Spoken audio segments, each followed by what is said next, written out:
Assalamualaikum, selamat sore semuanya. Alhamdulillah ketemu lagi nih setelah beberapa minggu libur tidak ngonten lagi. Nah, hari ini kita mendatangkan ya, bukan kedatangan, salah seorang, kalau misalnya berbicara aktivis, kayaknya beliau nih orang yang paling tepat untuk ditanyain gimana sih menjadi seorang aktivis. Karena menjadi aktivis itu kan bukan hal yang mudah, karena secara sederhana, aktivis itu juga bukan dikatakan sebagai sebuah pekerjaan. Aktivis itu kayak tadi kami di belakang ngobrol-ngobrol bahwa aktivis itu adalah panggilan jiwa. Nah, hari ini kita mau ngobrol-ngobrol menjadi aktivis. Nah, tapi lebih detailnya kita mungkin akan bahas sedikit bagaimana menjadi seorang aktivis gender, dan mungkin nanti akan menyerempet tentang bagaimana menjadi aktivis perempuan atau nanti pokoknya kita ngobrol banyak deh sama narasumber kita yang hari ini sudah kita datangin, bukan kedatangan. Hari ini kita bareng Kak Norma nih.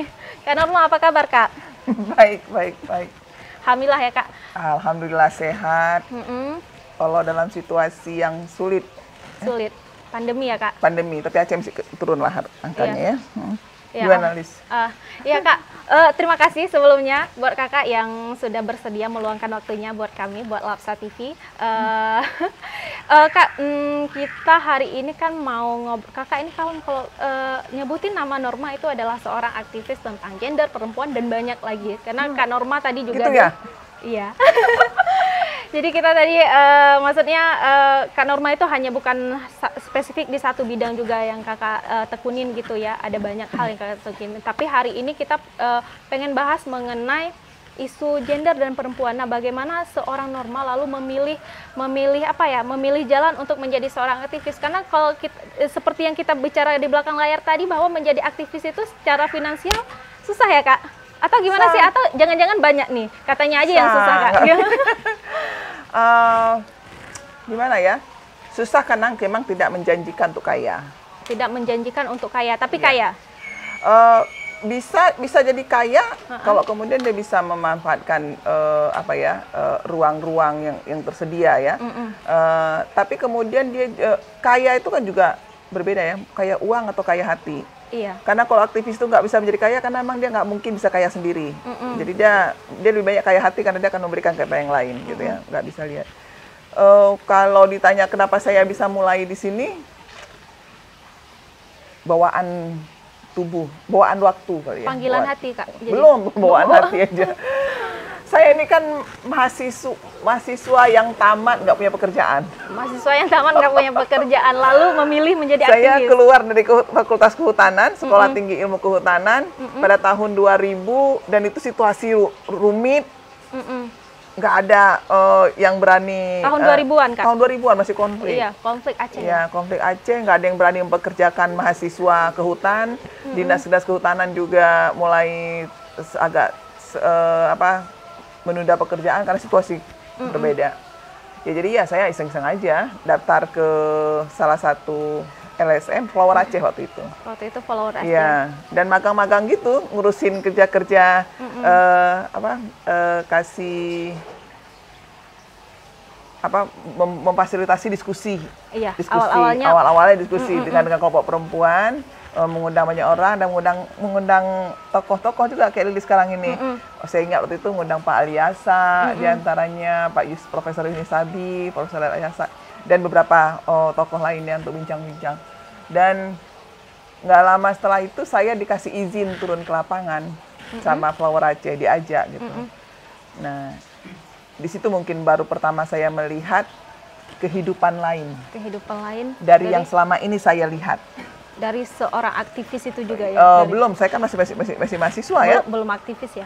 Mahasiswa itu kan saya melihat semuanya asik-asik aja, main-main, belajar. Saya tidak melihat ada di situasi yang berbeda gitu. Di kampung saya pun nggak ada, walaupun kita tahu konflik. Tapi ketika saya turun ke lokasi ini, saya mulai melihat bahwa ternyata ada kehidupan yang berat. Yang saya belum pernah tahu soal itu. Yang Kakak harus perjuangkan. Dan saya pikir saya mau cari tahu aja lebih jauh. Tadinya mau cari tahu.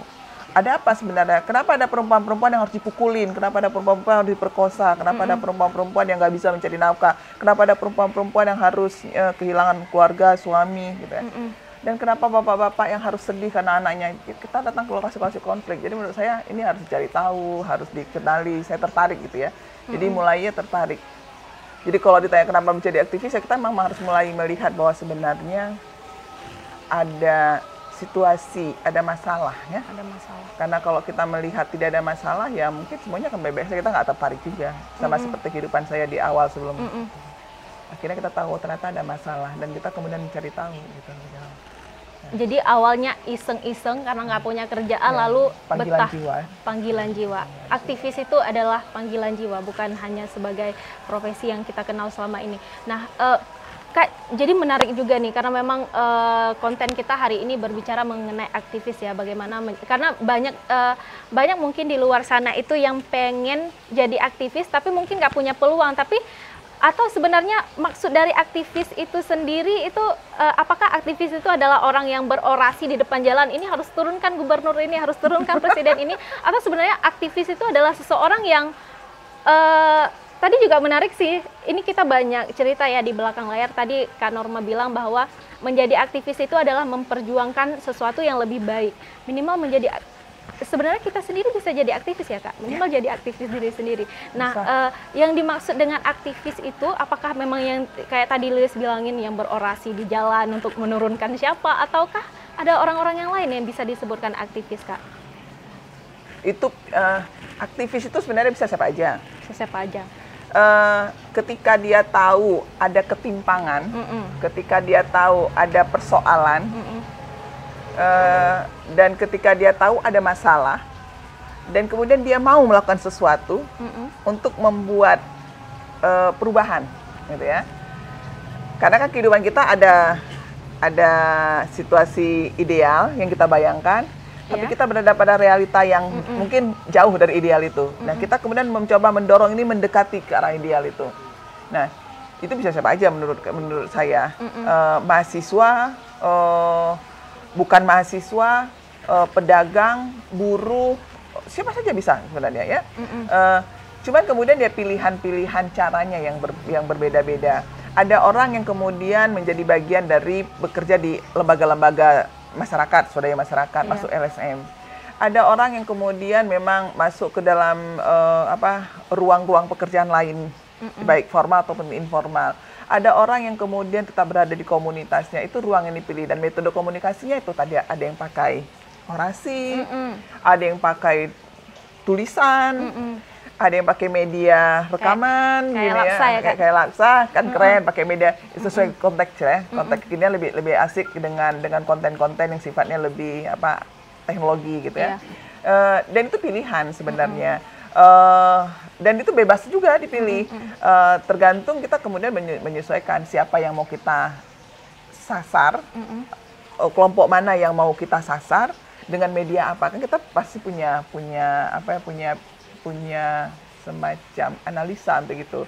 Lapsa ketika mau membuat medianya dengan pendekatan video, pasti sudah bayangkan nih, ini pasti yang minat ini orang-orang kelompok ini, sehingga kita perlu pendekatannya dengan video. Dan bisa jadi video ini tidak tepat untuk yang lain, nggak masalah, karena memang ruang-ruang metode komunikasi itu bisa banyak sekali gitu. Karena yang paling penting adalah dia melakukan sesuatu untuk mendorong adanya perubahan. Aktivis adalah seseorang yang mendorong sesuatu untuk melakukan perubahan. Jadi dibol ya teman-teman semuanya. Perubahan yang ke arah bahwa itu mendatangkan kebaikan, itu tidak memperkecil atau menghilang ruang diskriminasi, ada keadilan di sana, tidak ada penindasan, itu jadi perbaikan ke arah sana. Nah Kak, jadi kembali lagi dari pertanyaan pertama, menjadi aktivis tadi secara finansial mungkin banyak orang yang agak takut ya terjun ke dunia ini karena finansialnya katanya nggak ada, kan gitu. Lalu kakak tadi lulusan kehutanan, keluarga sudah menyekolahkan kakak sampai S1 untuk sekolah kehutanan, lalu kakak masuk aktivis. Nah, bagaimana tanggapan keluarga awal sekali nih ya? Mungkin awal-awal tamat kuliah nggak apa-apa lah jadi aktivis karena sambil nyari-nyari kerjaan yang lain. Nah, seiring berjalan waktu kan kakak tetap stay di sini menjadi seorang aktivis. Nah, apa tanggapan keluarga kakak mengenai kakak yang hari ini dikenal sebagai aktivis? Apa ya? Dukungannya ataupun jangan-jangan keluarga menjadi hambatan untuk kakak menjadi aktivis karena nggak ada uang atau segala macam. Tidak gitu. sepenuhnya. Saya ini kan lahir dari keluarga PNS. Ini lagi kalau keluarga PNS agak susah ya gitu ya. Ibu saya PNS, bapak saya PNS, dan mereka dengan pandangan mereka ya, mengharapkan bahwa semua anak-anaknya itu adalah PNS. Jadi PNS lagi. Semua menantu-menantu ada PNS. Dan saya salah satu dari anak mereka yang tidak jadi PNS. Pastilah punya banyak dinamika ya, berkomunikasi dengan orang tua, bahwa meyakinkan mereka bahwa hidup itu tidak hanya dengan PNS, itu berat sebenarnya. Berkali-kali saya disuruh ikut juga tes PNS. Walaupun akhirnya saya bilang saya nggak bisa ikut PNS, dan saya berjuang waktu itu, masih terasa lucunya sebenarnya. Iya. Berjuang untuk ikut asuransi yang punya program asuransi hari tua. Apa tuh Kak? Ada, kita sebut nama lah ya. Iya. Nah, jadi dia punya program itu kayak dana pensiun gitu. Banyak asuransi punya dana untuk pensiun. Dan saya pulang ke ibu saya bilang, Mak, bisa nggak pakai PNS sekarang? Kenapa? Karena sudah ada asuransi pensiun. Kan di PNS dan kita juga pensiun ya. Gitu. Jadi setelah itu mungkin ibu saya mulai tidak mendorong lebih kuat ya gitu. Karena mungkin dia melihat juga ya saya hidup di dalam kerjaan saya ini. Walaupun ya tidak sekaya yang lain lah, tapi menurut beliau saya hidup, dan akhirnya ya beliau pasrah dengan pilihan ini. Jadi ya oke lah, walaupun kadang-kadang dia suka dengar juga nih. Sampai sekarang Kak? Sampai sekarang ibu saya udah meninggal gitu. Suka mendiskusikan juga kalau ada beberapa persoalan itu, karena dia menganggap bahwa itu ya, kayak ruang aktivis ini, begini, dengar pendapat. Oh ada kasus ini loh, di sini cerita gitu kan.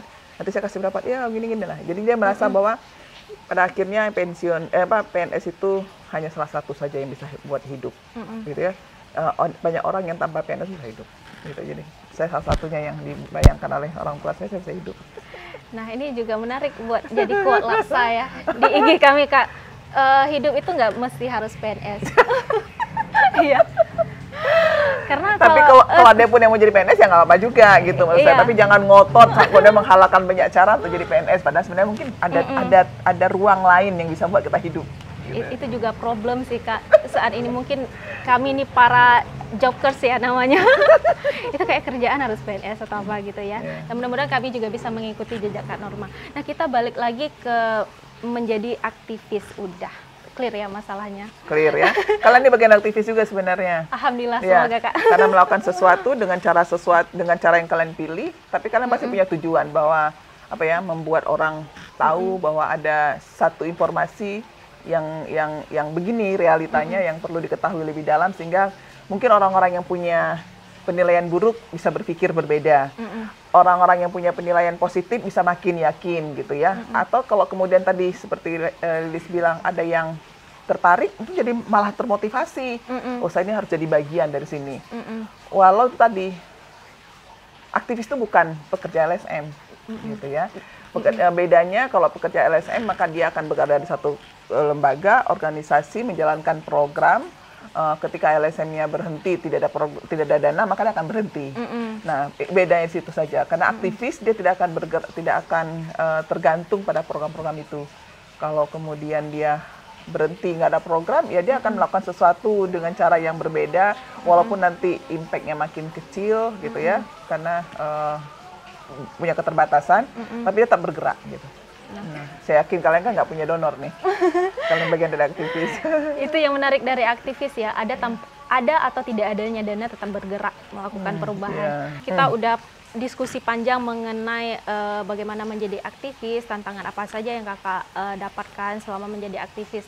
Nah, ngomongin masalah kakak itu adalah yang melekat di diri kakak Norma adalah seorang aktivis perempuan ataupun aktivis gender. Nah, selama ini isu-isu menurut kakak, bukan menurut kakak sih, isu apa yang kakak tanganin itu menurut kakak paling paling keras atau paling gitu? Atau maksudnya menurut Paling kakak menantang? Iya, paling menantang. Nah, itu bahasanya. Menurut kakak kasus apa yang dari tahun 2000 ya Kak menjadi mulai terjun ke dunia aktivis sampai 2020 hari ini, isu yang paling menantang bagi kakak mengenai perempuan apa aja? Paling menantang. Perempuan mengalami kekerasan itu paling menantang, terutama kekerasan di dalam rumah tangga. Dulu Tahun berapa? Dulu pada awal-awal saya bekerja itu konflik. Persoalan rumah tangganya cenderung tertutup karena isu konfliknya lebih besar. Itu ya kan, tahun-tahun 2000-an itu kan. 2000-an sampai selesai 2022 konflik 2004 ya. Apakah kemudian masalah keluarga, masalah kekerasan rumah tangga nggak ada? Nggak bisa bilang juga, karena ada, memang banyak gitu ya. Bagaimana perempuan-perempuan yang ditinggalin oleh laki-laki dewasa, suaminya, ayahnya, untuk berada di kampung, ngurusin segala hal. Ngurusin aset, ngurusin keluarga, berhadapan dengan kedua pihak yang bertikai, jadi ancaman mati juga mungkin gitu ya, jadi dihadapi gitu.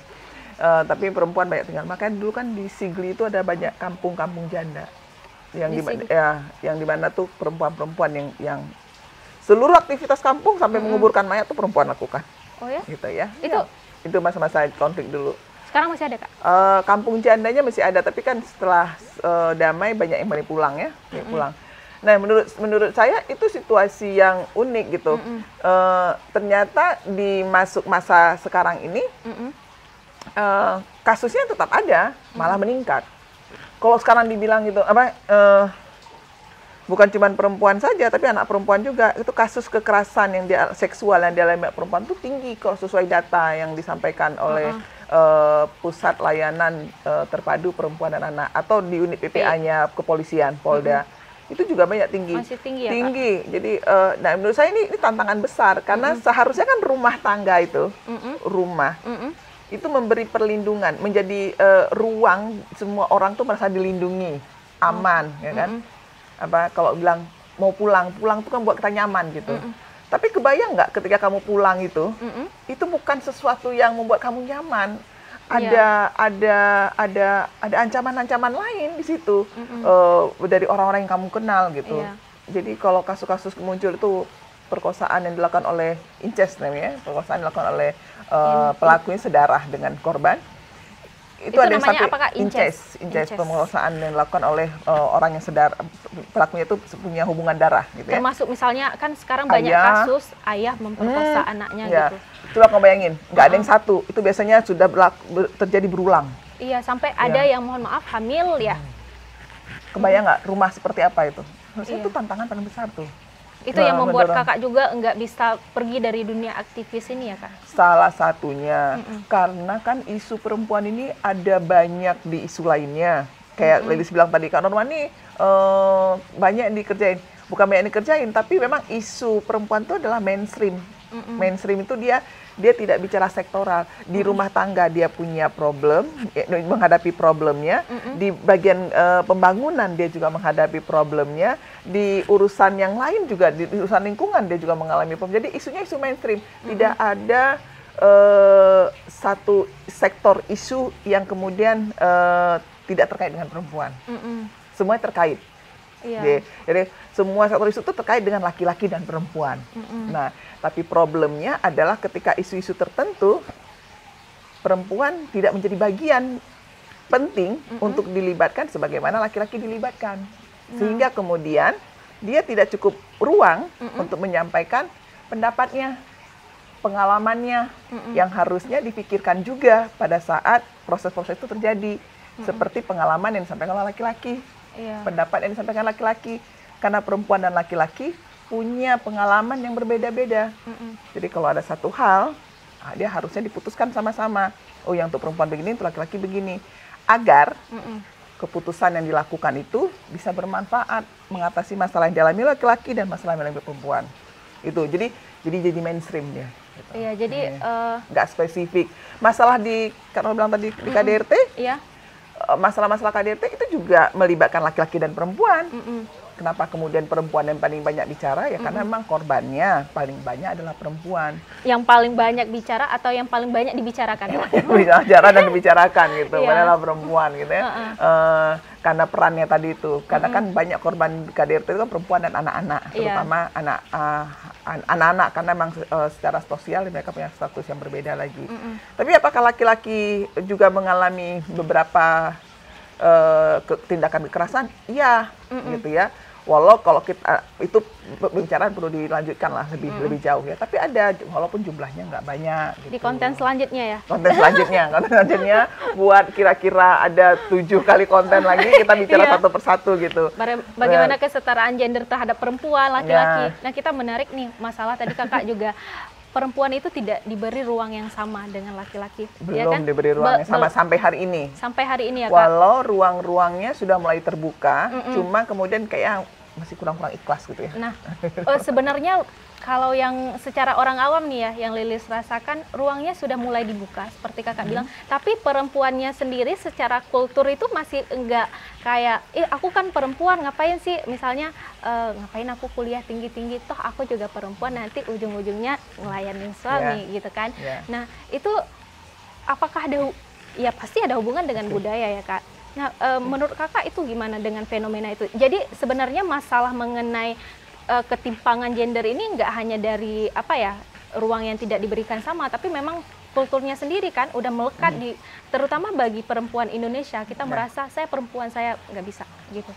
Ya itu dia, kalau kita bicara soal gender itu memang sesuatu yang dikonstruksikan oleh masyarakat, sosial budaya kita, budaya tadi ya. Budaya. Pemahaman yang menjadi keyakinan, bukan keyakinan yang dengan Tuhan, tapi ini keyakinan secara sosial, bahwa tadi perempuan berada di pada posisi ranah domestik, laki-laki berada di ranah publik, misalnya gitu ya. Tapi apa ada masalah? Nggak ada masalah sebenarnya. Masalahnya apa? Masalahnya ketika perempuan berada di domestik, laki-laki berada di publik, dan karena relasi itu menyebabkan terjadinya bentuk-bentuk ketidakadilan gitu. Karena kamu perempuan, urusanmu di rumah udah nggak usah S2, atau kalau S2 pun udah duduk rumah ngurusin nih. Padahal kamu pengen kerja sebenarnya, pengen nih hasil S2 kamu itu bisa diaplikasikan untuk masyarakat supaya bisa dirasakan manfaatnya gitu. Tapi kamu nggak bisa, kenapa? Karena ketika kamu pergi misalnya siapa nih yang ngurusin anak? Ya kan? Walaupun sekarang kan udah menarik ya pasangan-pasangan muda ya. Udah nggak apa Dik, pergi aja, abang yang ngurusin. Relasi-relasi belum, tapi nggak apa-apa lah. Maksud saya ini kan proses perubahan. Tapi menurut saya itu yang perlu, yang harusnya perlu dikembangkan. Relasi, dan komunikasi dan kerjasama antar pihak itu yang menjadi penting. Saya pernah baca satu status di Facebook, menarik menurut saya. Saya membantu istri mengurusi anak. Jadi ada status begitu. Tapi kemudian dia jawab sendiri, kenapa saya harus membantu istri mengurusi anak? Bukankah itu anak saya juga? Gitu. Jadi diskusi-diskusi begini ini mulai muncul dan ini menjadi pembicaraan-pembicaraan. Nah, sebenarnya ruang-ruang untuk mendorong adanya kesetaraan di dalam rumah tangga pun itu begitu cara mulainya. Budaya itu kan sesuatu yang bisa bergerak nih. Bisa berubah karena waktu, karena kebutuhan, karena macam-macam. Nah, karena gender juga bagian dari konstruksi budaya, saya pikir satu saat ada masa di mana dia kemudian juga akan berubah, akan berada pada titik yang kita harapkan, ya kan? Tapi dorongannya perlu lakukan bersama-sama, karena ketidakadilan yang dirasakan oleh laki-laki dan perempuan, lebih banyak oleh perempuan, itu bukan hanya di dalam rumah tangga saja, di ruang lain juga iya, di perkantoran PNS juga masih terasa, di perkantoran yang bukan formal, di karyawan-karyawan perusahaan juga terasa, bahkan di tingkat sawah pun terasa. Ada pembagian upah tuh antara perempuan yang bekerja dengan laki-laki yang bekerja. Biasanya laki lebih mahal gitu dibayar. Dan itu juga terjadi di kafe-kafe Kak. Dulu zaman kuliah Lilis pernah kerja jadi waitress gitu. Itu beda antara gaji perempuan sama laki-laki. Nah, itu padahal mungkin ruang waktunya sama juga. Perempuan juga harus berada di situ misalnya 8 jam gitu ya. Hanya saja mungkin perempuan nanti nggak angkat meja gitu. Tapi perbedaannya di situ. Perempuan nggak boleh angkat meja dan segala macam. Yang harus dilihat bukan pada kategori perempuan nggak angkat meja. Kenapa perempuan nggak angkat meja? Karena kalau dia mengangkat sesuatu yang berat itu menjadi ancaman tuh rahimnya. Karena yang hamil hanya perempuan. Oh iya, benar. Gitu. Jadi itu intervensi yang harusnya menjadi pola, menjadi tolak ukur untuk melarang perempuan mengangkat sesuatu yang berat.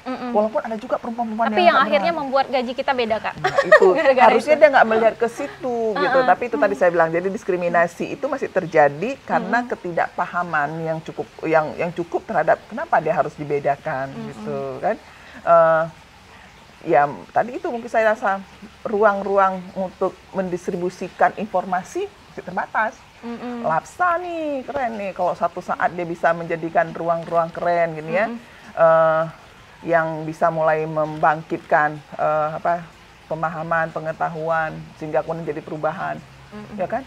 Saya teringat tuh ibu yang sebelumnya Bu Rasidah. Iya. Praktek-praktek kesetaraan di dalam keluarga ini bukan hari ini aja. Nabi itu melakukan itu. Dari zaman dulu ya, Bu? Ya, Nabi itu dari dulu tuh kok pulang malam katanya, kata pengajian, kok pulang malam tuh nggak mau bangunin Aisyah, tidur di depan pintu. Nah sekarang, digedor-gedor pintunya. Iya. Kalau Nabi saja sebagai suri teladan kita bisa melakukan itu, lantas apa hebatnya kita sampai harus melebihi sesuatu yang lakukan Rasul terhadap istrinya atau istri-istrinya.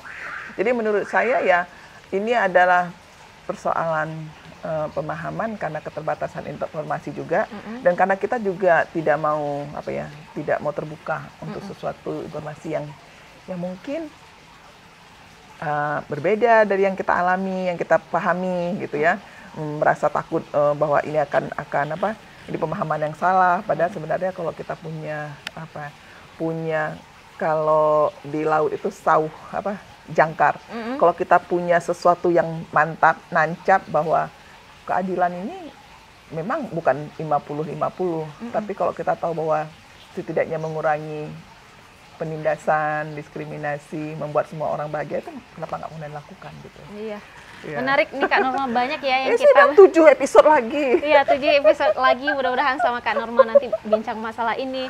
Nah tadi kita menarik ya bahas dari Kak Norma, dari bagaimana menjadi aktivis, lalu bagaimana memperjuangkan hak-hak perempuan juga ya selama ini.